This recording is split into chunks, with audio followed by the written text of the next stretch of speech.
Pour apporter vos témoignages sur l'actualité, Appelez Jean-Michel Apathy au 39 21. 50 centimes la minute, plus coût de l'appel. Jean-Michel Apathy, Maxime Switek. Dans un instant, nous avons eu envie d'un peu de légèreté, de douceur ce midi avec vous au 39-21. Le week-end s'annonce magnifique. L'hiver aura un peu de retard, dans 10 ou 15 jours au moins. Venez nous raconter ce que ça change pour vous. Vous qui travaillez dehors, vous qui vendez des vêtements par exemple, ou qui prévoyez tout simplement un bon week-end au bord de l'eau. 39-21 pour témoigner. Mais d'abord, Jean-Michel, nous allons parler de ce guide lancé aujourd'hui, un guide pour lutter contre le sexisme dans l'administration et la fonction publique. Et c'est une lutte que nous allons mettre en scène avec vous.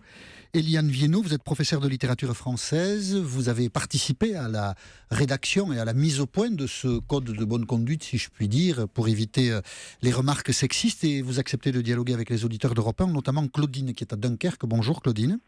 Oui, bonjour Monsieur Apathy. Alors Oui. vous êtes sage-femme. Oui, Voilà. sage-femme retraitée. Et c'est pas facile de masculiniser cette profession. Voilà, donc c'était un petit clin d'œil parce qu'on dit qu'on a du mal à féminiser les professions des hommes, mais ça a été aussi une difficulté à masculiniser le nom de la profession de sage-femme.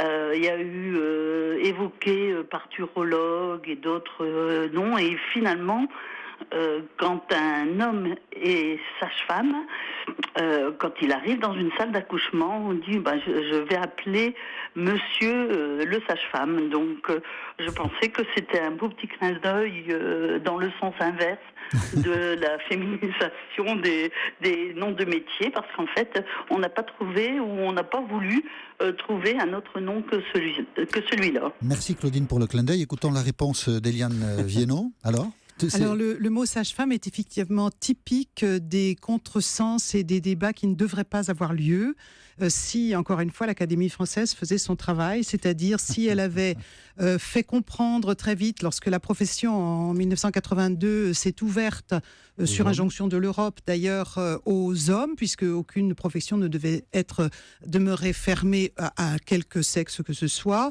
on aurait dû rappeler aux gens que sage-femme ne veut pas dire femme sage, mais personne sachant sachant aider une parturiente. C'est-à-dire que, de même qu'on dit midwife en anglais. Donc c'est pas compliqué.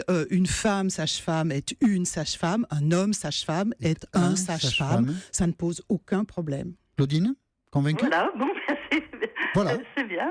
Voyez. En effet, on savait que sage venait de la sagesse, celui qui a le savoir.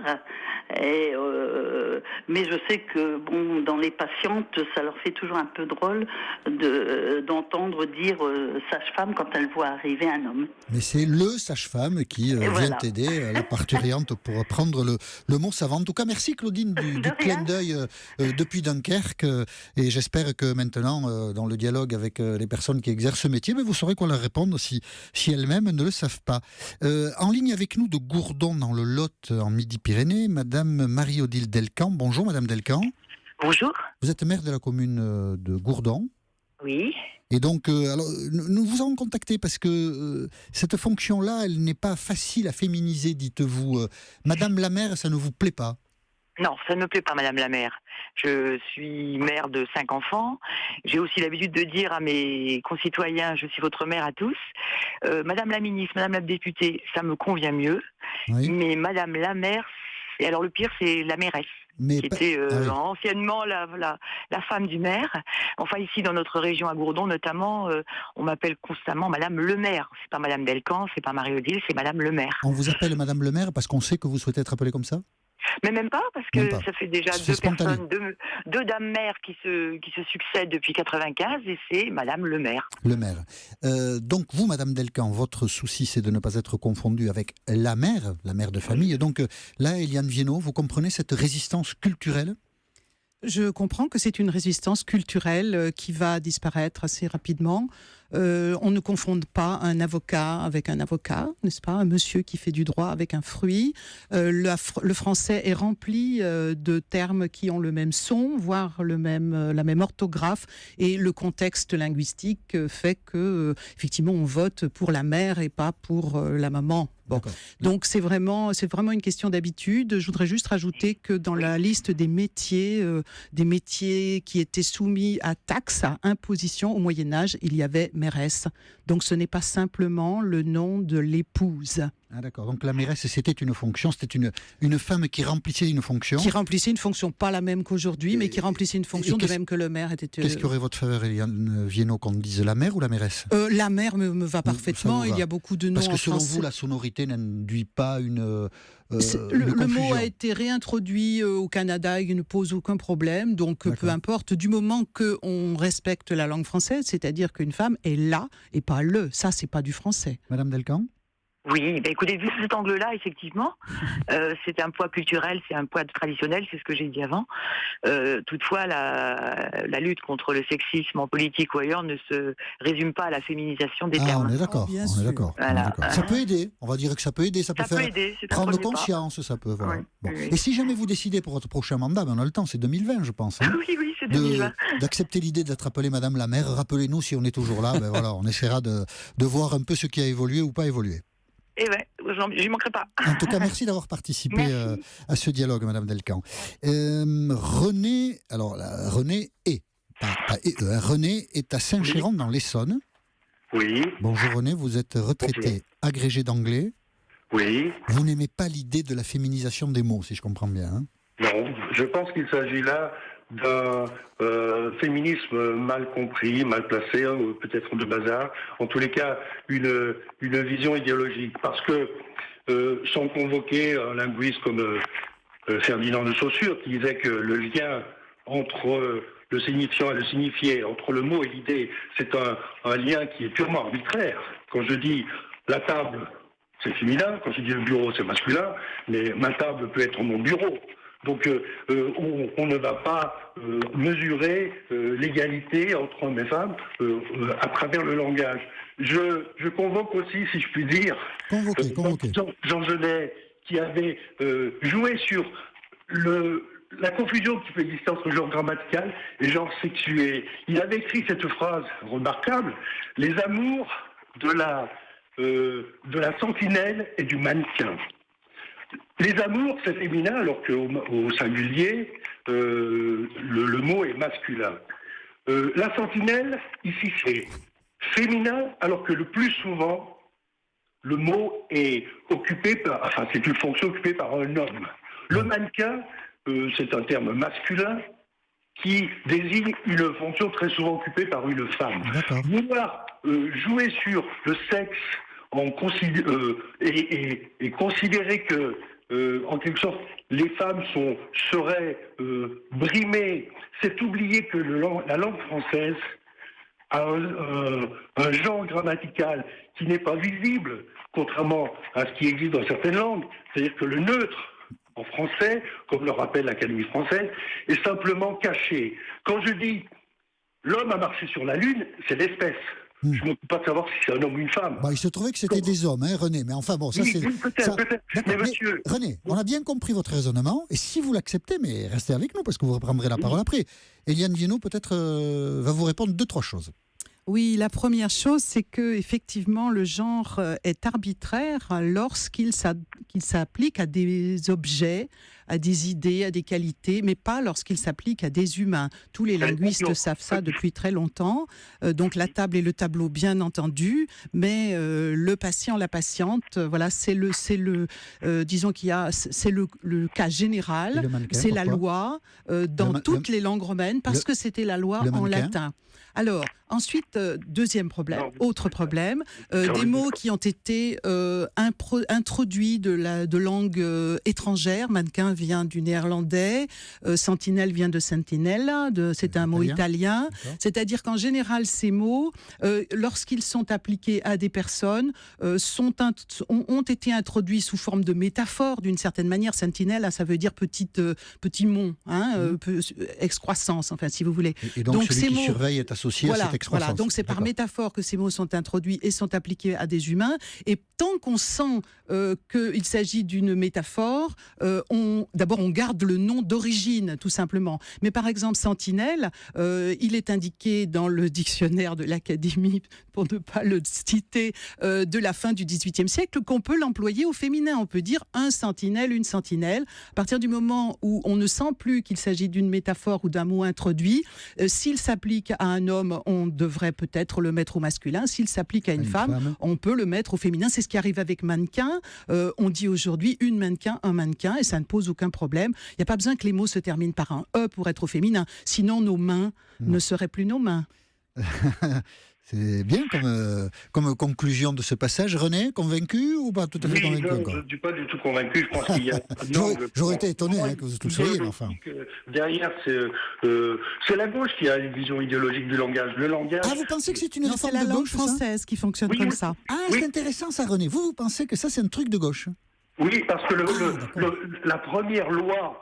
D'accord. Parce que le langage est une chose qui existe en tant que telle, avant même que des lois ou des décrets existent. La première loi qui a voulu codifier sur la féminisation des termes, en particulier des fonctions, et je diffère de madame sur le point de vue, parce qu'une fonction est plus proche d'un objet que d'une personne. Mais la première personne qui a légiféré sur le langage et la féminisation, c'est M. Jospin. Non, c'est M. Mitterrand. Oui, mais c'est la gauche aussi. Ouais, à Mitterrand, on n'est pas sûr qu'il était de gauche, il y a un débat. Non, je plaisante. C'est quand même Jospin qui, le premier, a voulu légiférer de manière extensive. Non, 88, première circulaire 1988, deuxième circulaire 1998. Les termes où, avec le remplacement... Lionel Jospin était ministre de l'Éducation à ce moment-là. Non, il était Premier ministre. Non, 88, non. Premier ministre. 98. Ah, 98, d'accord. 88, vous disiez. Hein. Bon, enfin, bref, on patauge un peu. Non, mais en tout cas, René, on n'espérait pas... Enfin, chacun a son opinion. La vôtre est tout à fait légitime, évidemment, et celle d'Éliane Viennot. L'Académie française, je suis... aussi. Voilà, tout à fait. Je pense qu'il y a des gens beaucoup plus sages qu'on ne le croit. D'accord. L'image cliché qui consiste à dire que les académiciens sont des Geschnock est une image complètement dépassée. Et cette image, elle est souvent portée par des gens qui sont eux-mêmes un peu ringards. Voilà. René, en tout cas, René... par l'idéologie, monsieur. D'accord. René, merci d'avoir participé à ce dialogue. Et on voit que vous êtes convaincu, vous êtes un défenseur de l'Académie française. C'est bien, l'Académie française. Ce ne sont pas des vieux schnocks. Ce sera peut-être le thème d'un débat un autre jour, pas aujourd'hui. Donc, Éliane Viennot, le mot de la fin, on vous le laisse? Oui, je voulais dire que non, c'est pas parce que c'est la gauche qui effectivement a poussé à ce qu'on utilise les féminins pour les qualités, les fonctions, les grades, etc. de femmes, que c'est un problème de gauche. Ce n'est pas un problème de gauche, c'est le problème de la langue française qui fonctionne comme cela et qui s'imposera en dépit de la gauche ou de la droite, parce que c'est notre langue qui le veut. Voilà. On va dire que c'est un problème de la société plutôt qu'un problème de gauche ou de droite. C'est un problème qui est posé à la société. Oui, mais disons que les personnes qui sont pour le respect du féminin ou du masculin à partir du moment où on parle des femmes ou des hommes, ont avec elles un allié très puissant ou une alliée très puissante qui est la langue française. D'accord. Je vous remercie, Éliane Viennot, d'avoir accepté l'invitation que nous vous avions faite de rester avec les auditeurs d'Europe 1. Et je signale que vous avez écrit un livre « Non, le masculin ne l'emporte pas sur le féminin. Petite histoire des résistances de la langue française ». Quel éditeur ? X édition. Voilà, donc vous pourrez retrouver Éliane Viennot. C'était ce débat sur la féminisation ou la masculinisation des normes, des fonctions. Voilà. Et puis nous allons poursuivre ce débat sur l'actualité avec vous. À tout de suite. Pour apporter vos témoignages sur l'actualité, Appelez Europe 1 au 39 21. 50 centimes la minute plus coût de l'appel. Jean-Michel Apathy, Maxime Switek. Et je le disais, je le répète, vous me corrigez si je me trompe, Jean-Michel. Ne vous inquiétez pas, je vous corrigerai aussi souvent que nécessaire, Maxime. Mais on a eu envie de douceur ce midi au 39-21, je le disais, le week-end s'annonce magnifique, l'hiver attendra. Et on a eu envie de vous entendre là-dessus aussi. Mais oui, parce qu'on a tous noté ce temps un peu particulier en novembre. Bonjour Pascal. Bonjour à vous. Vous êtes à Reims ? Je suis près de Reims, oui, je suis dans le vignoble. Dans le vignoble. Alors dans le vignoble, on est attentif au temps qu'il fait. Beaucoup, oui, parce qu'on comme on travaille toute l'année dehors, Et alors là, comment vous êtes aujourd'hui? Pas trop couvert? pas trop couvert, nous. Il fait 18 ici. Alors, c'est sûr qu'on s'habille comme à la fin de l'été, on va dire. On n'est Oui, pas c'est encore ça. en short, mais presque. C'est pas un peu inquiétant pour quelqu'un qui est aussi proche de la nature que vous pouvez l'être, Pascal? Disons que pour travailler dehors, c'est les conditions idéales. C'est vrai qu'après, pour la vigne, pour toute la végétation, moi je vois, ça fait 30 ans que je travaille, plus de 30 ans que je travaille dans les vignes. J'ai vu les vendanges avancer de au moins 3 semaines. Ah oui, c'est ça, oui. Ouais. Et ça, c'est quand même. Alors, c'est formidable d'être là. Il fait doux, c'est bien. Mais en même temps, on se dit, tiens, est-ce qu'il ne se passe pas derrière tout ça quelque chose qui est un peu inquiétant? Oui, sûrement, mais de quoi ça vient, je peux pas vous je ne dire sais pas non exactement. plus. Mais c'est vrai que pour les plantes, en général, il faut quand même de l'hiver. Si on n'a pas d'hiver comme on a eu l'année dernière, ça commence à devenir inquiétant parce que l'hiver, ça assainit quand même tous les insectes nuisibles, tout ce qui les mauvaises herbes et tout ça. Bien sûr. Alors que si on n'a pas d'hiver comme l'année dernière, ça pourrait commencer à devenir inquiétant, oui. Bon, les vendanges sont passées. Le raisin était de bonne qualité cette année? De très bonne qualité, oui. Donc au moins, la douceur du temps, le temps qu'il fait, ont au moins quelques vertus, c'est que ça fait de beaux produits, et en l'occurrence de beaux raisins. Il ne faudrait peut-être pas que ça continue comme ça, parce que nous, pour la vendange, pour recueillir les raisins en Champagne, il nous faut une balance entre le pourcentage de sucre dans les grains de raisin et le pourcentage d'acidité aussi. Oui, alors si les raisins mûrissent trop vite, on va avoir beaucoup de sucre, mais on n'aura plus assez d'acidité. D'accord.